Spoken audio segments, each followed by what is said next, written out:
বর্তমান ব্যাংকিং খাতকে মরো উল্লেখ করে সেখান থেকে ঋণ নিয়ে বাজেট ঘাটতি মেটানোর চিন্তা বাস্তবসম্মত নয় বলে মনে করেন অর্থনীতিবিদদের অনেকে। সকালে রাজধানীর একটি হোটেলে প্রস্তাবিত বাজেট নিয়ে আলোচনায় এমন মত দেন তারা।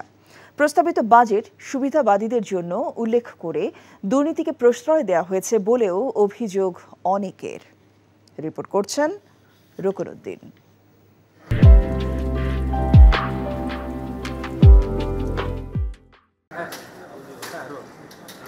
সোমবার সকালে রাজধানীর একটি হোটেলে news paper owners association of Bangladesh ও সম্পাদক পরিষদ আয়োজন করে অর্থনীতির চালচিত্র ও প্রস্তাবিত বাজেট শীর্ষক এই আলোচনার, যেখানে অর্থনীতিবিদ ওয়াহিদ উদ্দিন মাহমুদ বলেন, সামগ্রিকভাবে দেশের অর্থনীতি ভঙ্গুর ও অস্থিতিশীল অবস্থায় আছে। কিছু কিছু ক্ষেত্রে রাজনীতিকরণ থেকে এবং অন্যায় প্রভাব বলয় থেকে, প্রভাব ক্ষমতাসীনদের আওতা থেকে মুক্ত করে শুধু অর্থনৈতিক বিবেচনায় নির্মোহভাবে নীতি নির্ধারণ করতে হয়, তা না হলে কিন্তু উন্নয়ন টেকসই হবে না।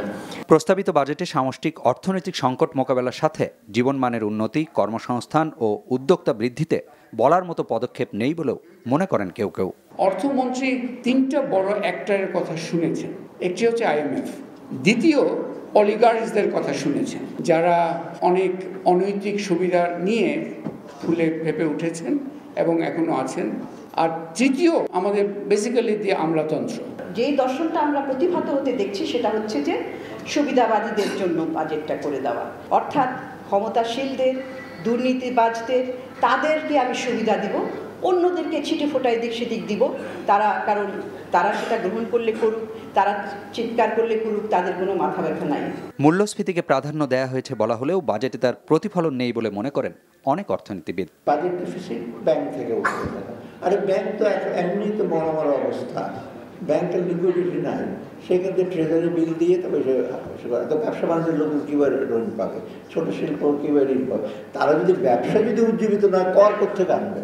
বাইরের থেকে বৈদেশিক ঋণ আনবেন, কিন্তু ঋণের যে সুদ দিব সেটা কী করবে? এখন মনে হচ্ছে ঋণ দিয়ে বা ঋণ পরিশোধ করবো, এরকম দিন চলে আসছে মনে হয়। আমার ব্যাংকিং খাত এতই দুর্বল একটা অবস্থানে আছে যে ব্যাংকিং খাতের যদি এই বছর যদি সর্বোচ্চ গত 3-4 বছরের মধ্যে সর্বোচ্চ ডিপোজিট গ্রোথ হয়, অর্থাৎ 10 থেকে 11%, 1,70,000 কোটি টাকার মতো ডিপোজিট আসবে ব্যাংকিং খাত থেকে, সরকার নিয়ে নেবে 1,37,500 কোটি টাকা বলছে, থাকলো কত?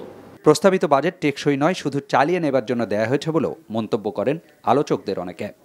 Ruknuddin, NTV news, Dhaka.